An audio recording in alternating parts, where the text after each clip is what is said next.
السلام عليكم ورحمة الله وبركاته. النهاردة إن شاء الله هنسطر مع بعض الداتابيز والبريزم إن شاء الله. هنيجي هنا ونخش على بيرسل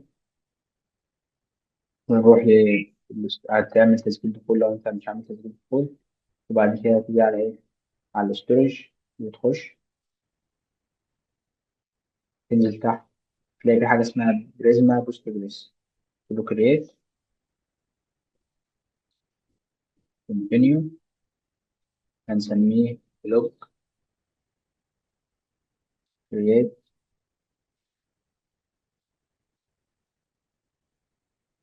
كرييت دي أهو.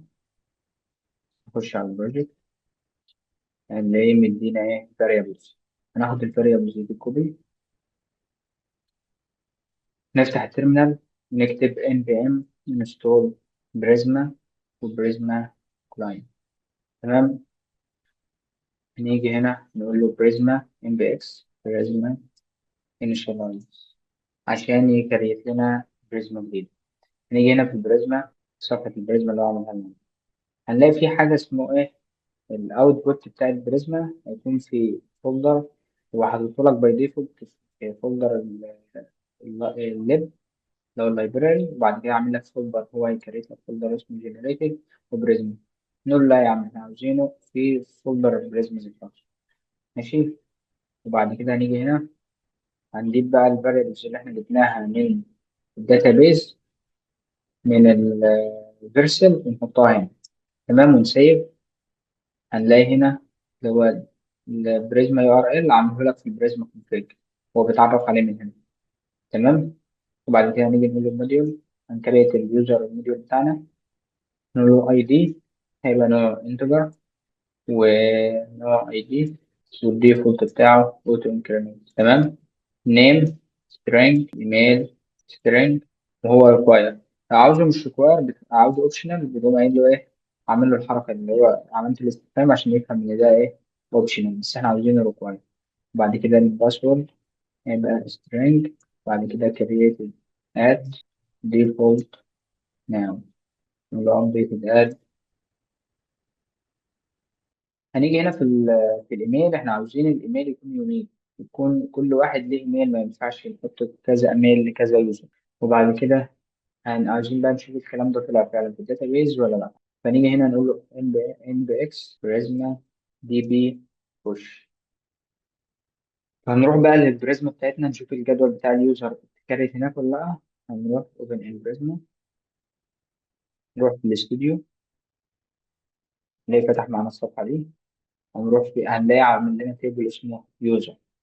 هنا اهو الاي دي ونوع انتجر الكرييتد ات الايميل النيم والباسورد والابديت. ماشي. هنيجي هنا بقى نرجع تاني للجدول بتاعنا وتقول له ايه عشان تعرف البريزما. عشان تعرف البريزما في البروجكت بتاعنا لازم في حاجه اسمها ام بي اكس بريزما جينيريت. بتلاقي كريت لنا هنا الجينيريت فولدر معانا في صفحه. هنخش على المرحله اللي بعد كده وان احنا عاوزين نعمل جلوبال فاريبل للبريزما كلاينت. فنيجي هنا احنا ممكن نعمل بحث بسيط، نكتب مثلا نخش على جوجل كروم عادي، نقول له بيست براكتس بيست بريزما كلاينت. هنلاقي جايب لنا حاجات كتير هنا. هنخش على اول واحده مثلا اللي هي البريزما. هتلاقي جاي هنا بيقول لك عشان ما تتجنب ان انت تعمل كل شويه انستنت للبريزما كلاينت، فانت ايه بنصحك يعني بان انت تستخدم انك تعمل جلوبال فاريبل ماشي للبريزما كلاينت. فاحنا هنيجي هنا ونقول له ننسخ الكلام ده ونرجع تاني للبروجكت بتاعنا، نخش على الليب فولدر ونكتب بريزما دوت بيس ونسيب الكلام ده.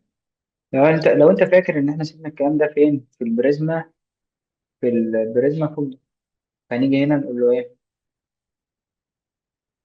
بريزما جنريت بريزما. بعد كده ايه طيب هتلاقيه سايب الدنيا. حصل لنا هنا مشكلة جديدة. نيجي نشوف نقول له ايه هي المشكلة. هتلاقيه بيقول لك ايه عاوزين حاجة اسمها بريزما ادابتور. سهلة بسيطة.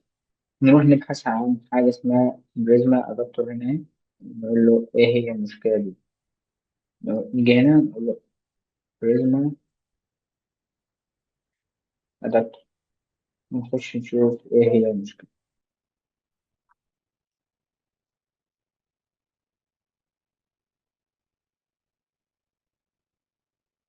هنلاقي هنا أهو، وهتلاقي بيقول لك إيه، إن أنت هتقدر تستخدم الأدابتور هنا أهو من حاجة اسمها بريزما أدابتور بي جي.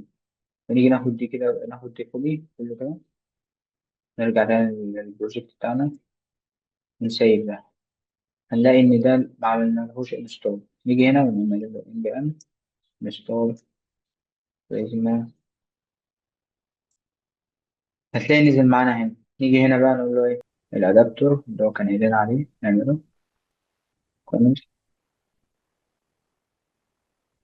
تمام، هتلاقي كل حاجة بقت تمام دلوقتي. نيجي هنا بقى ونعمل تيست للاي بي اي بتاعتنا. نيجي هنا نخش مثلا ونعمل اي بي اي، نكتب ساين اب عشان نعمل الاوثنتيكيشن. من جوه ساين اب نكتب راوت دوت تي اس. هو بيفهم كده الاي بي اي ماشيه ازاي لما بتكتبها في راوت دوت تي اس.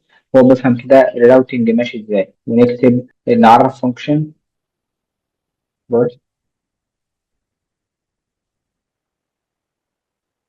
هنيجي هنا بقى ونعرف ايه اللي احنا عملناه ده. اول حاجه اسم الفانكشن على اسم المسؤول.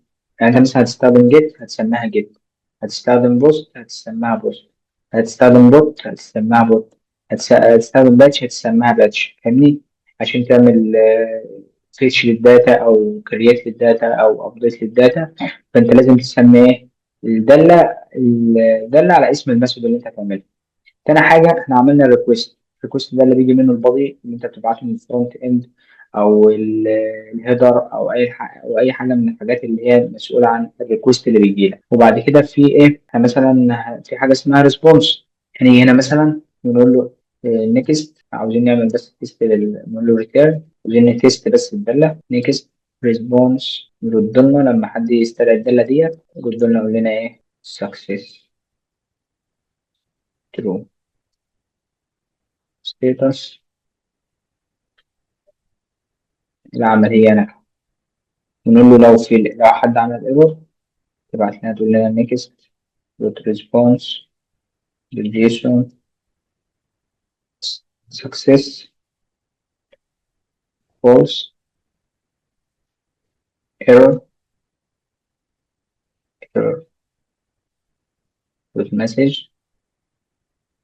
نقول له هنا دقني. وبعد كده نقول له ايه مسج سيرفر ايرور. ونيجي هنا نقول له ستيتس